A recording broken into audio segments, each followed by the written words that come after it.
Congress party ఎన్ని అడ్డంకులు సృష్టించినా BRS రజతోత్సవ సభ అద్భుతంగా విజయవంతమైంది. ఊరు వాడ తేడా లేకుండా, పల్లె పట్టణం అనే తేడా లేకుండా ఎక్కడ చూసినా కేసీఆర్ ప్రసంగం మీదనే ఈరోజు రాష్ట్రం అంతా కూడా చర్చ జరుగుతూ ఉంది. రజతోత్సవ సభను డైవర్ట్ చేయడానికి వీళ్ళు భారత్ సమ్మిట్ అనే కార్యక్రమం పెట్టారు, రైతు మహోత్సవాలు అనే కార్యక్రమం పెట్టారు. ఆర్టీఏ పోలీస్ డిపార్ట్మెంట్ను వాడుకొని సభకు జనం రాకుండా అడ్డుకునే కుట్రలు చేశారు, ప్రయత్నాలు చేశారు. కానీ కేసీఆర్ గర్జనకు కాంగ్రెస్ పార్టీ కకవికలమైపోయింది. మళ్ళీ ఎట్లన్నా డైవర్షన్ చేయాలి. యాక్చువల్లీ ఎన్డీఎస్ఏ రిపోర్ట్ కూడా మీరు ఒకసారి గమనిస్తే అప్పటికే ఎలక్షన్ కోడ్ ఆఫ్ కండక్ట్ వచ్చింది. కాళేశ్వరం ఇన్సిడెంట్, మేడిగడ్డ ఇన్సిడెంటు జరిగిన రోజు మేడిగడ్డకు పిల్లర్లు 2 కుంగిపోయిన రోజుకు అప్పటికే మోడల్ కోడ్ ఆఫ్ కండక్ట్ ఈ రాష్ట్రంలో అమల్లో ఉంది. ఎందుకు ఈ మాట ఆ డేట్ చూస్తే ఒకసారి మనకి election model code of conduct ఎప్పుడు అమల్లోకి వచ్చిందంటే October 9th model code of conduct వచ్చింది. ఈ ఇన్సిడెంట్ జరిగిందేమో 21 అక్టోబర్ జరిగింది. కానీ మీరు గమనిస్తే ఏం జరిగింది, ఎన్డీఎస్ఏ ఎంత వేగంగా స్పందించిందంటే ఆనాడు అసెంబ్లీ ఎన్నికల ముందు బీజేపీకి లబ్ధి చేకూర్చే విధంగా ప్రిలిమినరీ రిపోర్టు ఎప్పుడు ఇచ్చింది, 1 నవంబర్, అంటే జస్ట్ విత్ ఇన్ 1 వీక్ కూడా కాదు, ఇన్సిడెంట్ జరిగిన 2 రోజుల్లో వచ్చింది. 4 రోజుల్లోనే ప్రాథమిక నివేదిక ఇచ్చింది. అంటే అసెంబ్లీ ఎన్నికల ముందు ప్రాథమిక నివేదిక, పార్లమెంట్ ఎన్నికల ముందు మధ్యంతర నివేదిక, బీఆర్ఎస్ రజతోత్సవం జరిగేటప్పుడు తుది నివేదిక. ఇది రాజకీయం కాకపోతే ఏంది?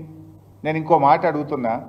పోలవరం డ్యామ్ ఉంది, అది కడుతున్నది కూడా ఇదే NDSA. NDSA is nothing but CWC, CWC is nothing but NDSA. సిడబ్ల్యూసీలో పనిచేసేటోళ్ళే ఎన్డీఎస్ఏకి ట్రాన్స్ఫర్ అవుతారు, ఎన్డీఎస్ఏలో పనిచేసేటోళ్ళే సిడబ్ల్యూసీకి ట్రాన్స్ఫర్ అవుతారు. అదేమి కొత్తది కాదు.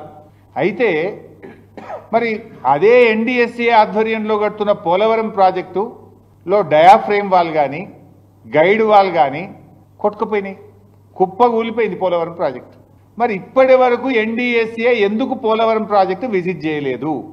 యాక్ట్ పార్లమెంటు చేసిన చట్టము దేశంలో అన్ని రాష్ట్రాలకు ఒకటే ఉండాలి, అన్ని డ్యాంలకు అన్ని ప్రాజెక్టులకు ఒకే విధంగా ఉండాలి. ఇక్కడ తెలంగాణలో 2 పిల్లర్లు గుంగితే 3 రోజుల లోపల వస్తావు, 4 రోజుల లోపల రిపోర్ట్ ఇస్తావు. 4-5 ఏళ్ళైనా పోలవరంకు ఎన్డీఎస్ఏ పోదెందుకు, రిపోర్ట్ ఇయ్యదెందుకు? ఎందుకంటే కట్టిందే మీరు, డిజైన్ చేసింది ఎన్డీఎస్ఏ, కట్టింది ఎన్డీఎస్ఏ, కుప్పగూలింది ఎన్డీఎస్ఏ హయాంలో, ఎన్డీఏ హయాంలో. అందువల్ల అక్కడికి బోరు. ఇక ఉత్తమ్ కుమార్ రెడ్డి గారు ఎన్డీఎస్ఏ ఏదో ప్రపంచ ప్రఖ్యాతి కలిగిన సంస్థ, ఇక దీనంత గొప్పది లేదు, దీంట్లో ఉన్నంత నిష్ణాతులైన ఇంజనీర్లు ఈ ప్రపంచంలో లేరు అని చెప్తాడు. మరి ఆ ఎన్డీఎస్ఏ కట్టిన పోలవరం కుప్పగూలిపోయింది, 5 ఏళ్ళైనా అక్కడికి ఎందుకు పోలేదు? ఇది ఎందుకు నేను చెప్పాల్సి వస్తుందంటే ఎన్డీఎస్ఏ ఎన్డీఏ జేబు సంస్థగా మారింది. ఈ దేశంలో ఈడీ సిబిఐలను ఎట్లా వాడుతున్నారో ఎన్డీఎస్ఏను కూడా అదే పద్ధతిలో వాడుతున్నారనడానికి ఇది ఒక నిదర్శనము. అసెంబ్లీ ఎన్నికల ముందు ప్రాథమిక నివేదిక, పార్లమెంట్ ఎన్నికల ముందు మధ్యంతర నివేదిక, సిల్వర్ జూబ్లీ ముందు తుది నివేదిక. 5 ఏళ్ళైనా పోలవరంకు పోరు, ఏ నివేదిక ఇయ్యరు. అంటే ఇది ఒక రాజకీయ పరమైనటువంటి ఒక కుట్రతో కాంగ్రెస్ బీజేపీలు కుమ్మక్కై చేస్తున్నటువంటి విషయం ఇవాళ స్పష్టంగా అర్థమవుతా ఉంది. ఇప్పుడు ఎస్ఎల్బీసీ కుప్పగూలిపోయింది, ఇదేదో డిజాస్టర్స్ అని మాట్లాడుతుండు ఉత్తమ్ కుమార్, ఒత్తి పలుకుతుండు. ఎస్ఎల్బీసీ కంటే పెద్ద డిజాస్టర్స్ ఏంది? ఆగమాగం పై తొందరగా పనిచేయవి, 8 మంది ప్రాణాలు తీసినావు, కనీసం శవాలను కూడా బయటకు తీయలేని చేతగాని దద్దమ్మ ప్రభుత్వం ఈ కాంగ్రెస్ ప్రభుత్వం. అంతకంటే డిజాస్టర్స్ ఇంకోటి ఉంటుందా మిస్టర్ ఉత్తమ్ కుమార్ రెడ్డి? 60 రోజులైంది, 60 రోజులైనా డెడ్ బాడీలను కూడా బయటకు తీయలేనటువంటి చేతగాని ప్రభుత్వం ఈ కాంగ్రెస్ ప్రభుత్వం.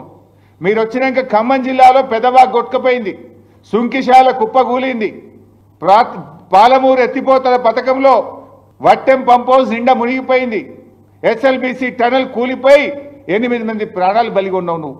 ఇంకా మీరేదో పెద్ద శుద్ధపూసల లెక్క మాట్లాడుతున్నారు.